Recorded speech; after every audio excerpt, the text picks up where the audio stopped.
السلام عليكم، مساء الخير، نتمنى تكونوا بألف خير وصحة جيدة. مرحبا بكم في القناة. اليوم غادي نحضر معكم واحد الفطيرة اللي جميلة جدا، فطيرة اللي محشية بحشوة رائعة. والأهم من هادشي كامل أن واحد الفطيرة اللي سهلة جدا في التحضير ديالها وشكل جديد وجميل جدا. نتمنى تجربوها. غادي تزين لكم الطبلة ديال الفطور. ما تنساوش ابوناو في القناة، تفعلوا الجرس باش يوصلكم اي جديد ديالي. ما تنساوش كذلك ديروا لايك لهذا الفيديو، تخليو كومونتير زوين بحالكم. ويلا نبداو الوصفه ديالنا. اول حاجه كنبدا بها البنات هي الحشوه. دائما انا كنبدا بالحشوه باش هكا كنخليها كتبرد مزيان. كل ما بردات الحشوه كل ما مزيان. المهم عندي هنا مقله اللي وضعت فيها شويه ديال الزيت، تقريبا ربع كاس ديال العنبه او 4 المعلقات كبار. غنضيف كذلك عندي حبه كبيره ديال البصل اللي مقطعه مكعبات اولا مشلضه. غنضيف كذلك حبه ديال الجزر محكوكه طويله. وغادي نضيف الفلفله. عندي هنا الفلفله ديجا كيف ما كتشوفوا فيها مجمده، ديجا مقطعاها قبل رمضان ومجمداها. كيف ما كتعرفوا ان الفلفله في رمضان كيطلع الثمن ديالها، فانا حضرتها قبل وجمدتها في المجمد. عندي هنا الفلفله حمراء وخضراء. وكنضيف كذلك 2 معالق ديال القزبر ومعدنوس مقطعين. ونديرو التوابل. عندي معلقه صغيره ديال الابزار، معلقه كبيره ديال الكركم، معلقه كبيره ديال السكينجبير اولا الزنجبيل، وعندي الملح حسب الذوق. وصافي غادي نخلط هاد المكونات مزيان مع بعضهم حتى كيندمجوا ليا كاع الخضروات مع التوابل. ممكن البنات تغيروا في الخضره الا متوفره لكم الكورجيت مثلا، اولا ممكن ديروا هاد الخضره اللي درت انا. وصافي كنبقى كنخلط.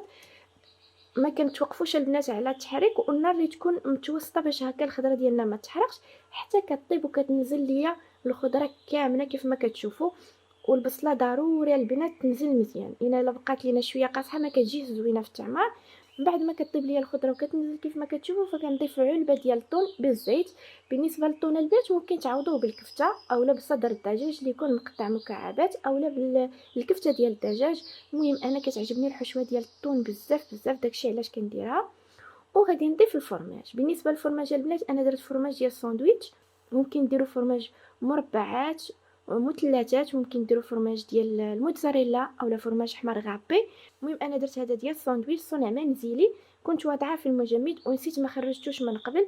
داكشي علاش كيبان لكم شويه قاصح، لكن ماشي مشكل غادي يذوب، لانني انا مازال دايره نار مهيله حتى يذوب ليا الفرماج كامل. كيف قلت لكم ممكن ديروا اي فرماج بغيتو. وإلا بغيتو الطريقه ديال هذا الفرماج اللي انا وضعت في الحشوه غنخلي لكم اللين في صندوق الوصف. عندي الفيديو في القناه. طريقه جد سهله والنتيجه كتجي هائله. صافي كنخلي الحشوه ديالي حتى كتبرد مزيان مزيان. الا كنتو زربانين بها ممكن توضعوها في شي طبسيل وتوضعوها في الثلاجه حتى كتبرد مزيان. وغندوز مباشره للعجينه. عندي في بول 3 الكيسان ديال العنبه ديال الدقيق الابيض، ضفت ليهم كاس ديال العنبه ديال دقيق الفينو، وضفت كذلك القليل من الملح حسب الذوق، وساشي ديال الخميره الكيماويه اولا 8 غرام. وصافي عندي هنا الماء اللي يكون دافئ، وغنبدا نعجن في الدقيق ديالي اولا العجينه ديالي حتى كيندمجوا ليا كاع المكونات مع بعضهم. كنبقى نضيف الماء تدريجيا وانا كنخلط حتى كنحصل على عجينه اللي كتكون بحال العجينه ديال الخبز تماما. ما كتكونش رطبه بزاف وما كتكونش قاصحه بزاف، والعجينه ما كتكونش كتلصق لان فيها الخميره. واخا غير الخميره الكيماويه لكن راه ما كتكونش كتلصق.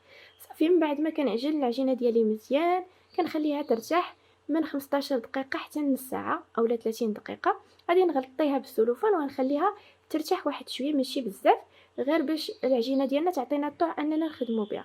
من بعد ما دازت تقريبا انا 20 دقيقه غادي نجي نخدم العجينه ديالي. عندي هنا 2 ديال السلايف، وحده فيها الزبده مذابه ووحده فيها الزيت.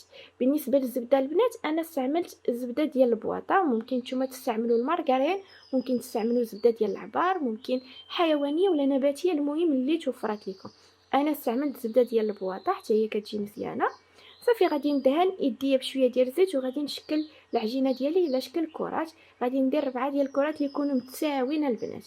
صافي من بعد ما كنشكل الكرات ديالي غادي ندهنهم بشويه ديال الزيت ونغطيهم بالسلوفان ونخليهم يرتاحوا تقريبا واحد 10 ديال الدقائق باش يعطيونا الطعم اننا نطلقوهم وما تقطعش لينا العجينه. كل ما ارتاحت العجينه كل ما غاديش تقطع لكم في السطح ديال العمل ملي تكونوا خدامين عليها. المهم غادي ندهن سطح العمل ديالي بشويه ديال الزيت وغادي نطلق العجينه ديالي مزيان.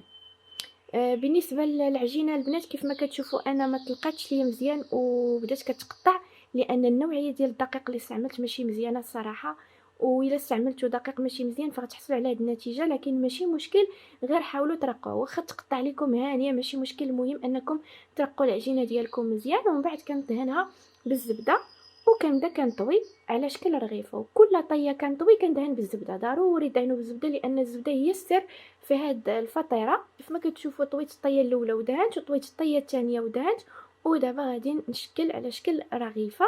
وغادي نكمل بنفس الطريقه، غادي ناخذ معكم وحده اخرى غادي نطلقها مزيان مزيان حتى كتولي رقيقه البنات. السطح ديال العمل كيبدا كيبان. دائما كندهن غير بشويه ديال الزيت سطح العمل باش هكا يساعدنا ان العجينه ديالنا دغيا كتطلق كيف ما كتشوفوا. وصافي كنرققها مزيان وكنشكلها على شكل رغيفه من بعد ما كنكون دهنت بالزبده مزيان. وكل مره كنطوي كندهن بالزبده، لان الزبده مهمه في هذه الوصفه، هي اللي كتخلي لنا المسمنه اولا الفطيره كتجي مورقه مزيان. كيف ما كتشوفوا كندهن بالزبده في كل طيه، وغادي نشكلها كذلك على شكل رغيفه، وغادي نكمل بنفس الطريقه البنات.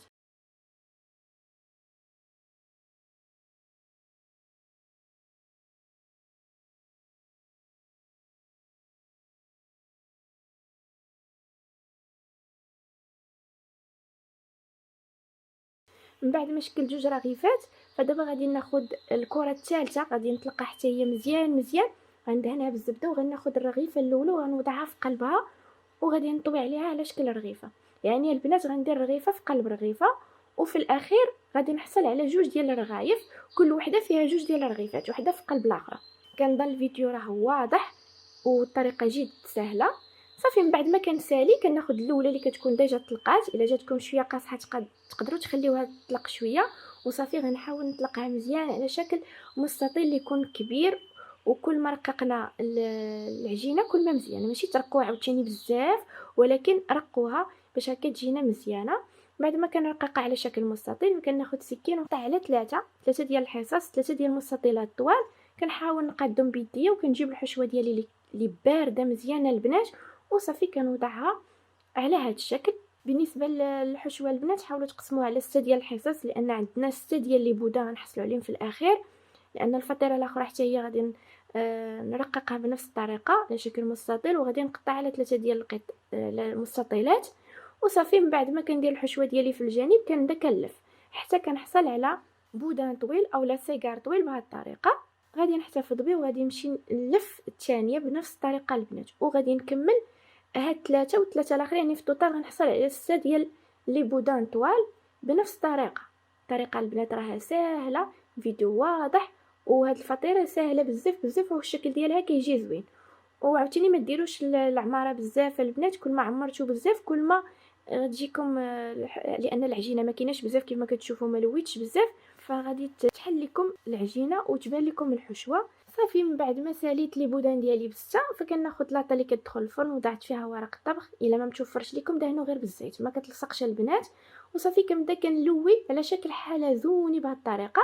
كنلوي البودان الاول، كنزول الاطراف البنات اللي ما فيهمش الحشوه غير زولوهم، وكنجيب البودان الثاني وكنحاول نسوديه مع البودان الاول، يعني كنخشي طرف طرف. وصافي كنلوي بهذه الطريقه حتى كنكمل لي بودان ديالي كاملين. الا بغيتوا الفطيره تجي كبيره بزاف ممكن تكثروا العجينه وتكثروا الحشوه، وهكا ديروا بزاف ديال لي بودان، وكل ما كثرتوا كل ما تجيكم الفطيره كبيره.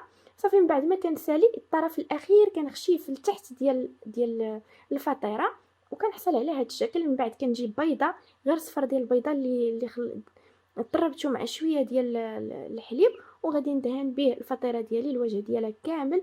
غنرشها بشويه ديال جلجلان وغندخلها الفران اللي يكون ديجا مسخن من قبل، درجه الحراره عاليه، ولا كان الفران ديال الغاز تكون النار عاليه. من بعد كنحط اللاطه ديالي في الاعلى والنار من الاسفل، وكنقص شويه النار وكنخليها حتى كطيب مزيان من الاسفل، كنهبطها لتحت والنار تكون من الفوق حتى كيتحمر الوجه ديالها، وكنخرجها كنقدموها بصحه وراحه. كتجي هائله البنات كيف ما كتشوفوا معايا، فطيره اللي الشكل ديالها جميل جدا والمذاق ديالها هائل، حشوه زوينه بزاف وما فيهاش العجينه بزاف البنات. الحشوه كتلقاها غير كتقيسها كتخرج لك الحشوه. فكنتمنى الوصفه ديال اليوم تعجبكم. كيف ما كتشوفوا انا ما بغيتش نقطعها لانني بغيت نحطها في الطبله ما يتخسرش الشكل ديالها، لكن انا قطعتها قدامكم من الجانب كتجي زوينه بزاف.